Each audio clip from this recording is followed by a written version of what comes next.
Now, do you want me to be rather on the brief side? Just be comfortable. That's the main thing. Just be yourself. All right, we are recording. Oh, okay. Door closed. All right. Great. Well, Bill, thanks for doing this. It's a pleasure to sit down with you today and get to know you a little better. Thank you, Jack. Well, let's start at the beginning. You're a native of Springfield, and you came up in the family business. Can you tell me a little bit about your early life? Well, went to the public schools here and graduated from Springfield High School in '46, the University of Illinois in 1950, a little time with the Korean thing. I was married in 1950 to my girlfriend from the third grade, and have been around since then. Doing some traveling, but Springfield is home. What service were you in? Just curious. I was in the Army. My fraternity brothers told me that the Transportation Corps was an easy A. I always liked easy A's. So I ended up going to Fort Eustis and from there to Thule, Greenland. Yeah, which was an interesting experience. You sometimes wonder how we won anything because the Navy, civilians, Air Force, and the Army was involved. But it all turned out, and it was a great experience. Let me back up. What did you study at the University of Illinois? Thought I wanted to be an engineer, and all the veterans were returning in '46, and of course I was 17, and so I didn't get too high on the pecking list, although my grades had always been pretty good. And so I had to go in school of business. My father was in business. He had never encouraged me to join him, but I knew that he would like for me to. And I found that I really enjoyed I'm kind of a outgoing person. I got to thinking I'm not sure I can sit there with a slide rule, which was the thing in those days, and decided to stay in the school of business. Marketing was my major. Who were your heroes when you were growing up? Who were the people that you looked up to and helped you with give you your values? Oh my. Well, of course, my parents were among them. Wow. You're going back a long time. Jack Armstrong, I don't. I always had a respect for the political side of things. My grandfather on my mother's side had been an attorney. That was an intriguing thought at one time. I think I might have been okay as an attorney, but really happy with the choice that I made. I just like to watch people that were achieving and followed boxing some, followed track some, but I don't know if there was any really specific person that I would say was the one. What year did you join the family firm? Well, of course, I worked there from forever at times, and when Mary and I graduated in 1950, I decided to give it a try. Actually entered the service in '51, and then came back and got back and really enjoyed it. There was been a lot of changes in the industry, and small family businesses have unique challenges and pretty unsophisticated, because that's the way things were in 1950. So there was a lot of challenges and changes and growing to be done, because we did start to grow and open branches and acquire family businesses that found it was time to move on. Did you work in a lot of different positions within the company? Yeah. I showed you a picture of how many we had back in those days, and so yes, I did. Yeah, I did.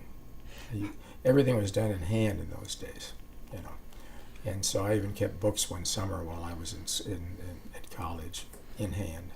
So that really gave you a bit of an insight into how everything worked. You were there, you saw everything. Oh yeah. Pretty much. Oh yeah.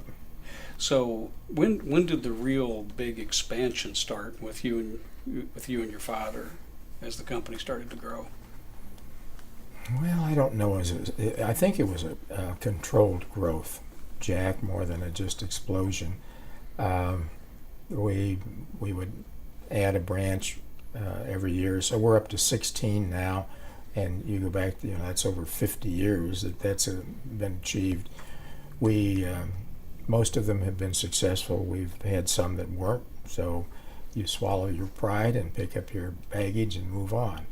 But there's been changes in direction. It's a much more technical, required knowledge. The training that goes on in this company today is just enormous compared to what we were doing back in the 50s. Now you said you have 16 branches now? Yes. In how many different states? Well, we have a token exposure in Iowa and in Missouri. Mm-hmm. Most of them are in Illinois. How many people work for the company now, Bill?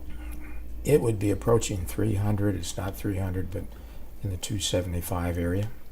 And I've read in some of the materials that this is among one of the top 50 electrical contracting or electrical supply companies in the country. It is. There are some huge companies in the billions that are international in scope. Two of them are owned actually by French companies. So we're certainly not threatening them, but we do on a local basis. But I think that a controlled growth is still the strategy that we're following. This company grew up around your family. You grew up around this company. What kind of business values did you learn from your dad and the people that were working with him back in the day, in terms that that helped grow this company in a productive way and moved it forward? My dad was a very, very well respected, from an ethical point of view, from a friendly point of view, from just kind of the golden rule point of view. He bowled with his staff. I mean, it was smaller back then. They drank beer, and I still drink a little myself. And so, like many businesses, but maybe more than some, this business is a relationship business, and that relationship extends to the people from whom we buy, the people with whom we work, and the people that we service. So he was very good at that. And his word truly was his bond, and the company has always been an ethical company, and they enjoy working together. What was it like working with your father in the business? You two must have been very, very close. He was great, because he would let me do some things that I kind of wanted to do, and if they didn't work out, that was okay. If they worked out, that was even a better walk to the bank. What do you enjoy most about this business? What are your passions for? Well, I love a challenge. I love to solve problems, and I don't mean necessarily mathematical, just challenges that. But it's really the people. They don't need me around here. At times, I'm sure they would just as soon I didn't come up in as much as I do. But I really need them. And my wife has told me that she really didn't do lunches all these years, and she's not going to start now. So we have a happy balance. So what's a typical week like for you? Do you come in every day, or just curious? Not every, but I probably, when I'm in town, we spend about 4 months in the South. And when I'm in town, and I have a play farm out south that is, it's my golf game. And then when I do come in, a lot of times it's involved in planning high school reunions or being involved in fundraising for various charities. And but I get to see the people, and that's key. I walk through the warehouse, I walk through the counter, I speak to everyone. I remember them here, at least in Springfield, on their birthday. And I just enjoy people, and I think in most cases they enjoy me. Well, it sounds like a great place to work. I imagine you have people here who are show a lot of longevity. You've worked for the place for many, many years. Mary and I took out a couple the other night. It started with us out of high school. He just turned 70. He's been retired several years, and he's like a younger brother or an older or a young son or something. We've known him that long. He started out of high school. We helped him go to Southern, actually. Helped him, and has a wonderful family. The president of the company, I got lucky and hired him right after he graduated from Illinois State. He is 63 years old, and I tell him jokingly that he probably couldn't have gotten another job, and he's president of the company and a stockholder and a great leader and a very, very ethical person. Yeah. Let's talk a little bit about the Springfield scene. What's this town like as far as a good place to do business, as far as being the corporate home for your company? Well, of course, it just started here, so it just kind of stayed here. Springfield is really a great place to live. It was just written up in Kiplinger, I think, that it was one of the best places to raise a family of a city of this size. As I chatted with you earlier, when I graduated from high school, there was only one college here. We're now blessed to have the University of Illinois at Springfield, Lincoln Land Community College, Springfield College of Illinois. I'm missing one or two. Oh, the medical school. I mean, a huge, huge addition to the offering of the quality of life here in Springfield. You were telling me over lunch that you were kind of in on the ground floor when this medical school started at SIU as a venture between the two wonderful hospitals here. Can you tell me a little bit about that? You were board chairman at Memorial at the time? I was on their board for 30 years. Yeah. And the dean lived virtually across the street, and one of the most active members of the medical community, Dr. John Standard. We were very close personal friends, but he lived right next to the dean. And I was chairman of the memorial in about '76. And there was some resistance by the local doctors, concern about where they would stack up with this new school coming. And so there were a few bumps to get over, but I don't think any of them today would say that it hasn't been anything but a very positive experience and a real win for Springfield. There's tertiary care here today that we would never have seen.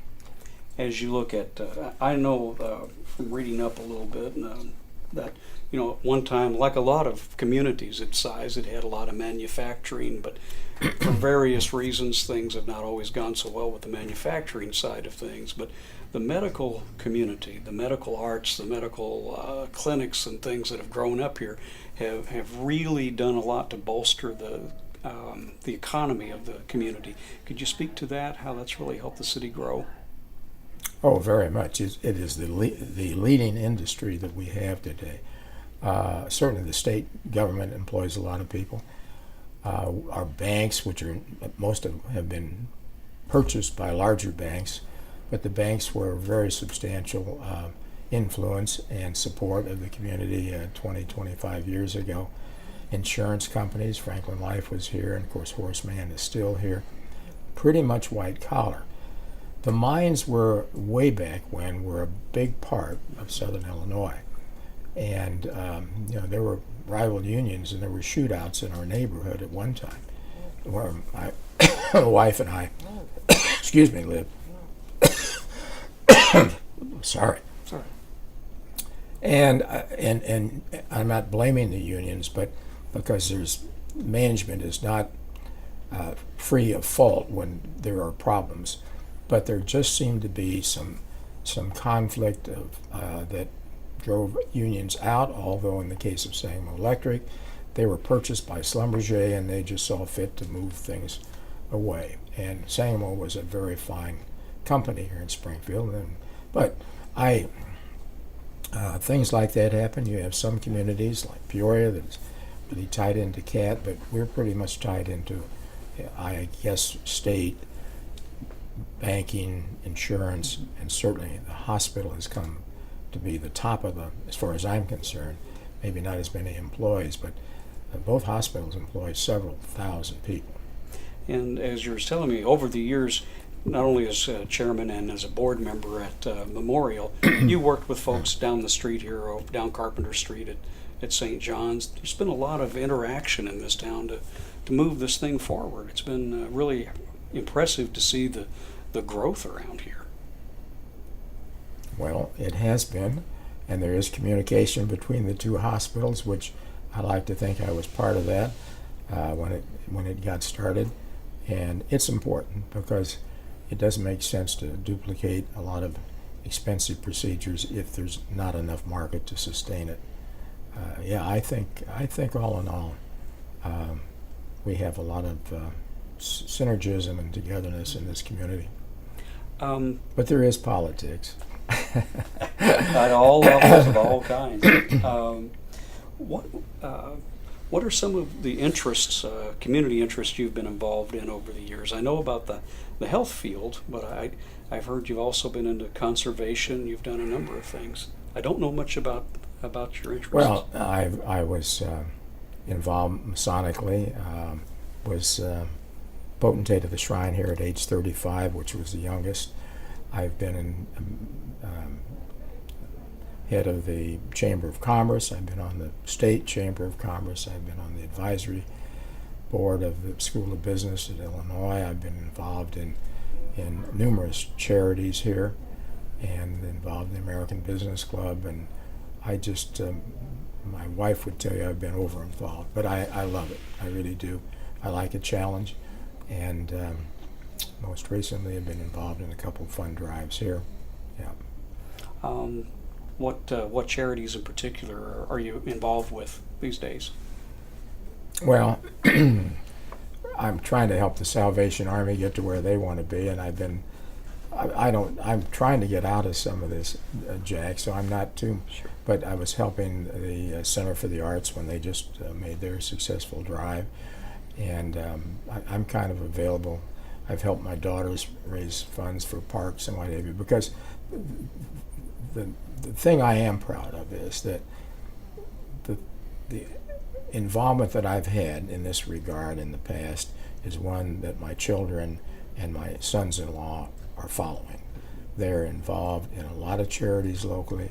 They're involved on several boards locally, and they have a keen interest in making sure that they try to do what they can to make this a better community for everyone. And I'm proud of them for doing that. And if I don't know as I deserve any credit for it, but if I do, I guess that would be the thing that I would be most pleased with. Well, there's something about, giving back to the community that is where you've raised your children, where you've gone to church, where you've, lived your life, that you want to give something back. Yeah, Tom Brokaw just was talking, I think, about his new book a couple of months ago, and he said something like, it always seemed to him like a natural calling of life to give back and pay back. And I think if you're fortunate enough, and I really feel that Mary and I have been extremely fortunate, and get to the point where you have the time, the energy, and some resources that you can do that, it's really a very rewarding experience as far as I'm concerned. And I'm happy to say that I have achieved that point where I can do some of those things, and it's fun. No question about that. You mentioned the Salvation Army. Do you know a guy by the name of Dave McDonough? Why is that familiar? Yes, I do. He's your know. chief fundraiser. Okay, well, the one I've been working with here is Cap O'Keefe, who's an Okay. attorney and longtime friend. Okay. Yeah. The reason I say that is he was one of my college roommates practically. And, really? Yeah, he was in advertising with GM Anderson. Yeah. You remember Guy Anderson, those Yeah. guys? Yeah. Oh, yeah, I knew Guy Yeah. Anderson, sure. Yeah. Yeah. But you mentioned that. I'll have to throw that Yeah. out there. But yeah, the Salvation Army's done a terrific job here in Springfield. You've been active with them for years? No, I mean, I've been in touch, but I really haven't been active with that organization. Mm-hmm. I've been with Contact Ministries when they did their new building. I helped raise the money for that. And, oh gosh, I don't know. We've been involved. I'd almost have to take a look at things to see which ones, but it's in our church. I've helped do some things there, and chairman of a building expansion and things like that. So What church do you go to? Westminster Presbyterian. Ah, okay, okay. Yeah. My friend Dave's dad is a retired Presbyterian minister, so I know a little about. Yeah, that's great. Oh, Dick Moy goes there. Oh yeah, Yeah. that's a beautiful church. It is a see pretty it. church. Yeah. You mentioned the Center for the Arts. Are you talking about Hoagland? Yes. Okay. Mhm. Tell me about your involvement there, because I was just getting the lowdown on what a wonderful facility that's become. Well, it was. I did masonry work there because that was the old Masonic temple, and it needed a lot of work, and masonry, unfortunately, is not growing as are a lot of organizations, because people are so involved in taking trips, having kids in 18 different sports at the same time, and that. So, at any rate, they worked a great group in town, worked out a plan to buy it and then remodel it, and but they needed some money to pay off some debt, and so I was asked to see if I could lend a hand with a couple people, and then I also got the family in this company, which both do their own thing, and so I worked with Fred, and we got some things done. But Fred was the bulldog. What's Fred's last name? Jaroz, Jaroz. Okay, okay. And he runs the center and is involved in fundraising that. But it's more than an arts center. It's really a community center, because it's used by a lot of youth groups and what have you, and by other organizations. And then there's art shown down there, as you know. I think I saw where there's something like 16 different agencies and activities going on there. Right. That's great. Yeah. Yeah. And a beautiful auditorium, which was the Scottish Rite Auditorium down there. Yeah, I just one of the people who testified for our hearing was Gus Gordon, who's just. Oh yeah, Gus is just gone. Yeah. Yeah. So. Well, what does that mean to have a facility like that, Bill? What does that do for the quality of life in a city the size of Springfield? It's a great facility to have. Well, it is a great facility, and on top of that, you have the Muni out by the lake, and you have Lincoln Memorial Gardens out there for those who like to go running, and you have all the historical sites. The guests, I just had some in and flew in just to see the Lincoln things, and he's a large contractor friend who's from Youngstown, Ohio area, and they spent the whole day here, and I enjoyed spending it with them and they're going to bring their families back. So we have a lot to offer in Springfield. Just curious, did you have anything to do with the museum and library, the new Lincoln Museum and Library coming into town? Well, no, there's maybe a little money there, but I didn't pay for that sucker. That's a terrific thing. Oh, though. it's great. Yeah. It's great. You mentioned conservation. You were telling me about Yeah. trying to get those trees growing down here. Have there been other projects that you've been working on? I know that you love to hunt, and that's important. Well, we had some acreage out by Wildlife Sanctuary, and we decided that rather than have it developed or continue to farm it, we would just put it into grass and trees. And as I told you, the trees have been a lot tougher to grow than the grass has, but we'll get there. How many acres is it? Oh, it's about 110, something like that is all. But it's a start. How do you expect it'll develop, or not develop commercially, obviously, but what are your hopes for it long term as a wildlife preserve? Well, the wildlife is there. I mean, the city owns that. And I'd like to see them put that into a conservation trust so we don't get any more apartments built out there in that particular area anyway. There are a lot of deer out there now. There are a lot of turkey. There are coyote. There are fox. And this would be an additional, I'd like to try and get it so that we could get some birds, some game birds of quail or pheasant going as well. I saw one last year, but that's with this kind of cover, why hopefully it'll just be some natural area that hopefully the future can enjoy. If I wanted to drive down there and take a look at it, where would we go? Well, it would be immediately east of the new Glenwood High School. Okay. Trying to think of the name of the road, but it'll say Wildlife Sanctuary, Okay. which is actually owned by the city of Springfield. And you just, as you enter into the Wildlife Sanctuary, you'll see to the north or your left a bunch of grass and what have you. So that's where we Be pretty easy to find, though, wouldn't it? Yeah. Is that the high school you're talking about? That's not the new Chatham High School. Yes. Is it? Okay. Yes, the new Chatham High School. Okay. Right. I know where that's at. Yep. Because that's where WSEC put their new studios a few years ago. Oh yeah, Yeah. at the high school. Yeah. Yes. Yeah. Yeah. Right. Okay. Mhm. Okay. Yeah, just a little north of there, on the Iron Bridge Road, there's a road that goes off to the east. Okay. I can't think of We the may name take a of it. run down there after we're done, Yeah, either yeah. here or tomorrow, and Yeah. get some shots of that. Is there any other facility, or we can also get Hoagland? That's a fairly easy one Mhm. to take some pictures of. Is there any other agency or group that you've been associated with that might need to get a shot of while we're here? Well, Contact Ministries, which is over on 11th. I was very involved in that, and oh gosh, I don't know. I don't know. I can't think of any right now, but I've touched quite a few. And, Yeah. And then we just did do a building in Washington Park that I mentioned to you. That's really kind of unique, and Mary and I have had a lot of nice notes. See, we met in the 3rd grade, and we lived just on the north side of the park, so we've spent a lot of time there with our kids and what have you. Now that the stand, as you call it, that's down there by the lagoon and the. By the lagoon Okay. and by the Iron Spring. Okay. And it was a very popular spot. Didn't look quite as fancy as this sucker does, but it's and well, the chap that we came in with, he said he'd just come from there Yeah. where he'd had lunch. Okay. Yeah. Yeah. Well, we'll run down there and get a shot of it too. Yeah. Well, I mean, if it works, well, that's Well, fine. Yeah. we'll see. We'll Okay. see. Well, is there anything, Bill, that I haven't touched upon that you think I'll be leaving a big chunk of things out? No, I don't think so. I think that I would say that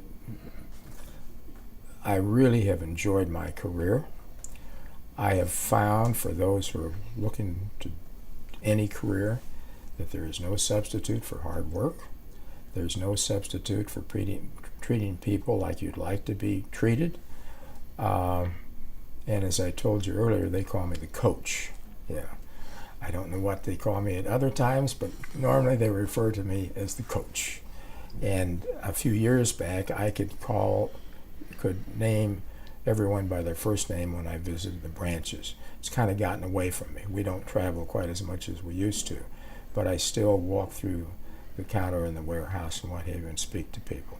And I think that's important. I think if you can interact with people in a positive way, I don't mean that you always have to give them their way, because in fact, the 2 gentlemen who have been very successful here would tell you that there were moments when they wish I'd stayed home, because my views and maybe theirs weren't always parallel, and I do tend to be a little expressive at times, but it's worked out, yeah, and I've loved it, and obviously.